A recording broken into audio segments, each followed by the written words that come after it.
अस्सलाम वालेकुम, मैं हूँ गुरुतुलैन आरिफ और आप देख रहे हैं programme no N R O अब की बार। नाज़रीन, इस्लामाबाद हाई कोर्ट में जब पीका कानून का केस चल रहा था तो वहाँ कमल शोज़ब साहिबा पहुँच गई और उन्होंने अपना दिल दहला देने वाला किस्सा बयान किया कि उन पर किस किस्म के इल्ज़ामात लगाए जा रहे हैं। तो हम देखते हैं कि जो हमारी सियासी माहौल है इसमें औरतों पे इल्ज़ामात लगाए जाते हैं, उनको ऑब्जेक्टिफाई किया जाता है, उनकी कैरेक्टर असैसिनेशन की जाती है। तो ये सारे मामला क्यों चल रहे हैं, क्या इसका पस मंज़र है, इसी हवाले से बात करने के लिए हमारे साथ मौजूद है शबीर हुसैन। इनको प्रोग्राम में वेलकम करेंगे। अस्सलाम वालेकुम सर। वालेकुम अस्सलाम। सर, कमल शोज़ब साहिबा का जो केस था, हम देखते हैं उन पे किस किस्म के इल्ज़ामात लगाए गए हैं और हम ये भी देखते हैं कि हमारा जो सियासी माहौल है इसमें हमेशा औरतों पे इल्ज़ामात लगाए जाते हैं, उनके कैरेक्टर असैसिनेशन की जाती है, फिर चाहे वो सियासत में हों औरतें या सहाफ़त में हों। तो इस हवाले से आप क्या कहेंगे? देखें, कमल शोज़ब का इस साथ जो मामला हुआ है इस वक्त, ये बड़े संगीन नौइयत का मामला है। ये इस्लामाबाद हाई कोर्ट में कल वो गईं और उन्होंने अपनी पूरी बिब्ता चीफ जस्टिस अतर मिनल्ला को सुनाई। तो वो बिल्कुल उनकी शिकायत जायज़ है। देखें, कोई भी MNA, कोई भी MPA, कोई भी पॉलिटिशियन ख़ातून वो जब सियासी मैदान में आती है तो हर चीज़ के लिए तैयार होती है। सहाफ़त में यानी कि किसी भी वर्किंग फील्ड के अंदर अगर आएगी कोई ख़ातून तो वह हर इवेंचुअलिटी के लिए तैयार होती है। ये बात तो बिल्कुल दुरुस्त है। लेकिन इस तरह की इवेंचुअलिटी कि आपकी कैरेक्टर पे इस तरह का इल्ज़ाम लगाया जाए कि ये इससे ज़्यादा ग्रोस क्या हो सकता है कि वो अपने पार्टी चेयरमैन को लड़कियां सप्लाई करती हैं। अब ये कोई इल्ज़ाम है, यानी कि ये तो मैं इसके बारे में कुछ मज़ीद कहना नहीं चाहता। तो अब तो वो अपना ये जो मामला लेके गई हैं इस्लामाबाद हाई कोर्ट के, बिल्कुल दुरुस्त लेकर के गई हैं और मुझे पूरी उम्मीद है कि चीफ जस्टिस अतर मिनल्ला इस मामले के ऊपर कोई ना कोई डायरेक्टिव इस पूरे केस के अंदर, गो के ये केस पीका से रिलेटेड है, लेकिन वो मुझे लगता है कि इस मामले में भी कोई डायरेक्टिव ज़रूर देंगे। जी सर, इसके अलावा हम देखते हैं कि औरतों को ऑब्जेक्टिफाई किया जाता है, उनके कैरेक्टर पे बात की जाती है और अगर किसी मर्द को डिफेम करना हो, उसका नाम बिगाड़ना हो, तो सबसे पहले उससे रिलेटेड जो औरत होती है, चाहे उसकी बीवी हो या बेटी हो, उसको डिफेम करना शुरू कर देते हैं, उसके कैरेक्टर पे बातें करना शुरू कर देते हैं। तो इस किस्म की चीज़ें हमें पहले भी सियासत में देखने को मिलती हैं। बिल्कुल, ये तो देखें एक पूरा जो है ना सियासी वो है, हमारी तारीख़ है भरी पड़ी ख़वातीन को ऑब्जेक्टिफाई करने की। यानी कि हम अपने दुश्मनों से, सियासी मुखालफिन से बदले भी जो हैं वो ख़वातीन के कंधों पर रख करके लेते हैं। ये सबसे पहले मैं आपको बताऊं कि हुआ क्या कि बेनज़ीर साहिबा ज़ाहिर है कि एक सबसे प्रोमिनेंट पॉलिटिशियन थी ख़ातून जो कि सियासत में आई।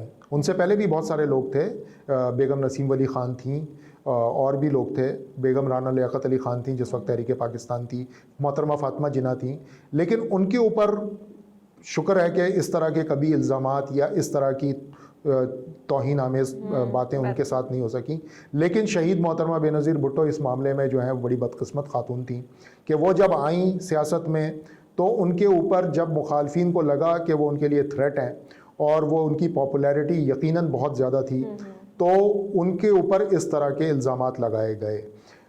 जैसे कि मैं आपको बताऊं कि बेनज़ीर साहिबा को घर में उनका निक नेम पिंकी के नाम से उन्हें कहा जाता था, क्योंकि वो पिंक थी, वो बहुत हसीन खातून थी, तो वो उनको पिंकी कहा जाता था। तो उनको पिंकी बेबी का निक दिया गया सियासी मैदान में उनके मुखालफिन की तरफ से। अब आप सोचें कि एक ख़ातून जो कि एक बहुत बड़ी सियासी पार्टी की लीडर हो, जो कि फ्यूचर की प्राइम मिनिस्टरियल कैंडिडेट हो, वो कि वो बनी नहीं थी उस वक्त, लेकिन वो जब भी उनकी पार्टी जीतती तो वही प्राइम मिनिस्टर स्लॉट के लिए उम्मीदवार थी, तो उनके ऊपर ये इल्ज़ाम, तो उनके मानने वालों, उनके सपोर्टर्स, उनके घर वालों के ऊपर क्या गुजरती होगी जब उनकी बेटी को या उनकी रहनुमा को कोई इस निक से पुकारे और इन अलकाबात से नवाजे। फिर बेनज़ीर साहिबा के साथ एक काम ये भी हुआ और इसका भी क्रेडिट और डिसक्रेडिट जो भी है वो नून लीग को और उस वक्त के रहनुमा नवाज़ शरीफ साहब को जाता है, जिन्होंने उनके जलसों में उनकी फोर्ज्ड तस्वीर तक फेंकवाई गई हेलीकॉप्टर से और जिसमें उनको अजीब व गरीब लिबास में दिखाया गया।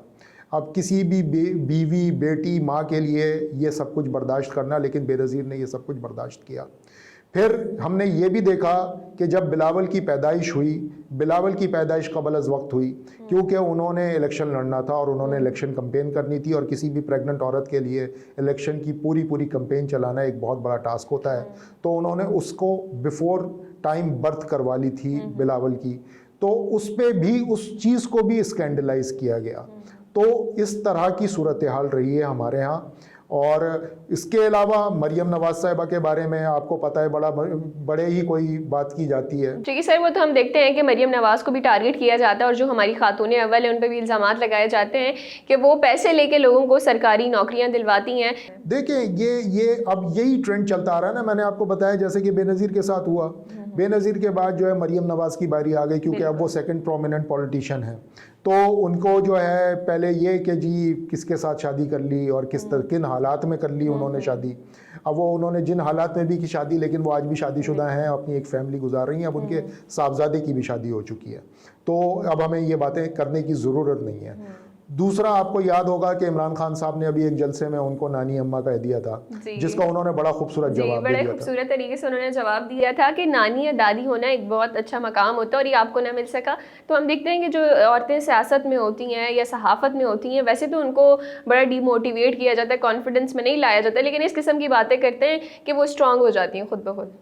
जी बिल्कुल ऐसा ही है, बिल्कुल ऐसा ही है। ये हमने ख़वातीन को अपने बनाया इसी तरह मजबूत है। हम उन्हें कॉन्फिडेंस खुद तो डायरेक्टली देते नहीं हैं, उनको डिमोरलाइज करके जो है हम उनको कॉन्फिडेंस देते हैं। तो ये हमारे यहाँ जो है ना मामला है। फिर एक वाक़या मुझे याद आता है कि जब इमरान खान साहब ने जमैमा गोल्डस्मिथ जमैमा खान से शादी की थी, तो जब वो बेचारी पाकिस्तान आई और एक अरसे तक पाकिस्तान में रहीं, तो उनको सिर्फ और सिर्फ इमरान खान साहब की अहलिया के तौर पे नहीं गर्दाना जाता था। उनके मुखालफिन उनको एक यहूदी की बेटी कह करके पुकारते थे।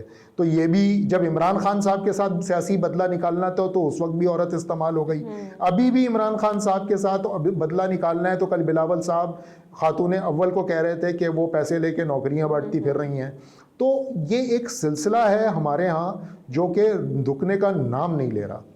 अच्छा सर, हम देखते हैं कि जो हमारे वज़ीर आज़म इमरान खान ये बिलावल भुट्टो का नाम बिगाड़ते हैं हमें अक्सर नज़र आते हैं, इन्होंने निक नेम रखे हुए हैं सबके। तो क्या ये पहले भी हो चुका है हमारी सियासत में, इसका क्या पस मंज़र है?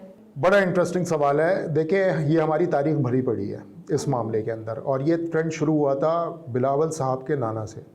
जुल्फ़िकार अली भुट्टो शहीद के जो दौर था उसमें वो अपने सियासी मुखालफिन को कुछ इसी तरह से आड़े हाथों लेते थे जिस तरह से आजकल इमरान खान साहब अपने मुखालफिन को लेते हैं। मैं आपको मिसाल दूं कि एयर मार्शल असगर खान साहब जो कि तहरीक इस्तिक़लाल के रहनुमा थे, उनको वो आलू कहा करते थे। पब्लिक मीटिंग्स में वो उनका नाम नहीं लेते थे, उनको आलू कहते थे। इसी तरह मौलाना मौदूदी जो कि बानी थे जमात इस्लामी पाकिस्तान के, उनको वो हलवे वाला मौलवी कहते थे, वो उनका नाम नहीं लेते थे।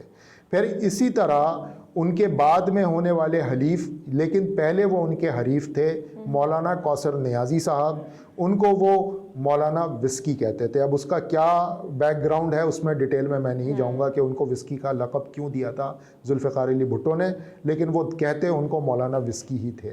तो बेसिकली ये ट्रेंड वहाँ से आया।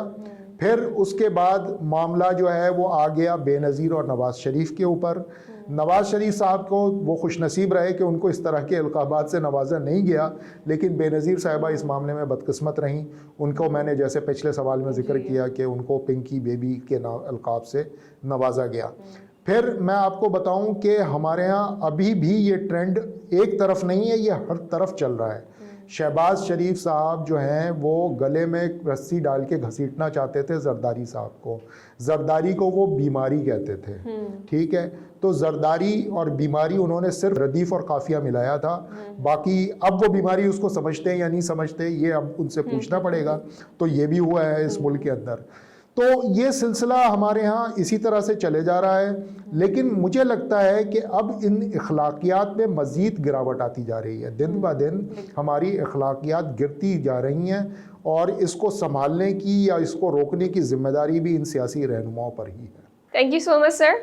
जी नाज़रीन, उम्मीद करते हैं कि हमारा जो ये सियासी माहौल है इसमें अखलाकियात का ख्याल किया जाएगा। किसी औरत के बारे में बात करने से पहले एटलीस्ट तमीज़ के दायरे में रहें, आप उसकी कैरेक्टर असैसिनेशन ना करें, ख़वातीन को ऑब्जेक्टिफाई ना किया जाए, और जो लोग हैं एक दूसरे को अलकाबात देते हैं, इन सारी चीज़ों से भी गुरेज करना चाहिए। तो नाज़रीन, ये था हमारा आज का प्रोग्राम। फिर हाजिर होंगे नए प्रोग्राम के साथ। अल्लाह निगहबान।